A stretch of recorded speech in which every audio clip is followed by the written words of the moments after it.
வணக்கம்.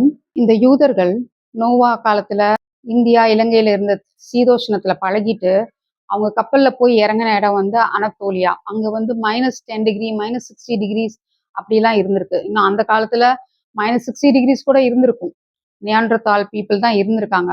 ஸோ அங்க அவங்க வந்து சாப்பிடவே எதுவுமே இல்லாம, ஒருத்தர சாப்பிட்டு, அதையே இன்னும் பழக்கமாக்கிட்டு, இங்க வரும்போது நம்மள பார்த்து பொறாமைப்பட்டு, நம்ம சித்தர்கள் வந்து அவங்கள வந்து சரி சரி பண்ண நினைச்சத, இவங்க இன்னமும் ஒரு 5000 வருஷமா அத மனசுல வச்சுக்கிட்டு இருக்கிறாங்கன்னா, அவங்க எப்பேர்ப்பட்ட குணமா இருக்கணும்? எப்பேர்ப்பட்ட மனநிலை உடையவங்களா இருக்கணும்? நிச்சயமா மனநிலை பாதிக்கப்பட்ட சைக்கோபாத் தான்.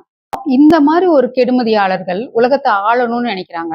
உலகத்த கண்ட்ரோல் பண்ணணும். உலகத்த அடிமைப்படுத்தணும்னு நெனைக்கிறாங்க.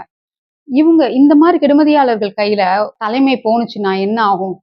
அது இஸ்ரேலா, இந்தியா மோடிஜி ஆகட்டும், அமெரிக்கா ட்ரம்ப் ஆகட்டும், ரஷ்யாவாகட்டும், இஸ்ரேல் ஆகட்டும், இந்தியா மோடி ஆகட்டும், யாரா இருந்தாலும், இல்ல தமிழ்நாட்டுல ஸ்டாலின்ஜி ஆகட்டும், யாரா இருந்தாலும், கெடுதல் பண்ணணும்னு நெனைச்சிட்டு, கெடுமதியாளர்களா இருக்கும்போது, அவங்க எப்படி தலைமையை ஏற்க முடியும்? அவங்க எப்படி நல்லது பண்ணுவாங்க?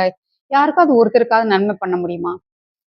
அவங்களுக்கு பண தேவை இருந்ததுன்னா, நேர்மையா எடுத்துக்கலாம். மத்தது எல்லாத்தையும் மக்களுக்காக பண்ணலாம். அந்த மாரி எண்ணம் யாருக்குமே இல்லையே! இப்பேர்ப்பட்டவங்க எப்படி தலைமையில இருக்க முடியும்? இருக்கலாம். அதனால யோசிச்சு ஒரு தலைமைய தேர்ந்தெடுங்க. ஏன்னா நம்ம தேர்ந்தெடுக்கிற தலைமை இன்னும் ஒரு 5 வருஷத்துக்கு இருக்க போகுது. யாருமே இப்ப வந்து ஒரு ஒழுக்கமானவங்களாவே இல்ல. ஒழுக்கமானவர்கள் தான் நம்ம சிவன் காலத்திலருந்து அ விஷ்ணு காலம் வரைக்கும் எல்லாருமே சித்தர்கள் ஆட்சி தான் நடந்தது. அவங்க ராவணன், இந்திரன தவிர யாருமே கல்யாணமும் பண்ணிக்கல. திருமணம் ஆகாத சித்தர்கள் தான் ஆட்சி புரிஞ்சாங்க. ஏன்னா விந்த அவங்களுக்குள்ளே வச்சுக்கிட்டாங்கன்னா, இன்னும் அவங்களுக்கு சக்தி நெறைய இருக்கும்னு நெனைச்சாங்க.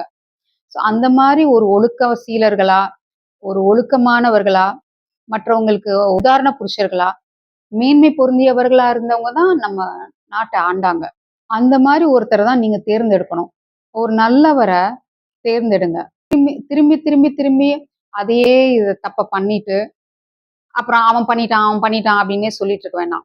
எல்லாரும் என்ன பண்ணுவாங்க? ஓட்டு போட்டுட்டு, ஆமா அவன் பண்ணிட்டு தான் இருக்கான். திருடத்தான் செய்வான், திருடத்தான் செய்றான் இப்படின்னு சொல்லிட்டே இருக்க வேண்டாம்.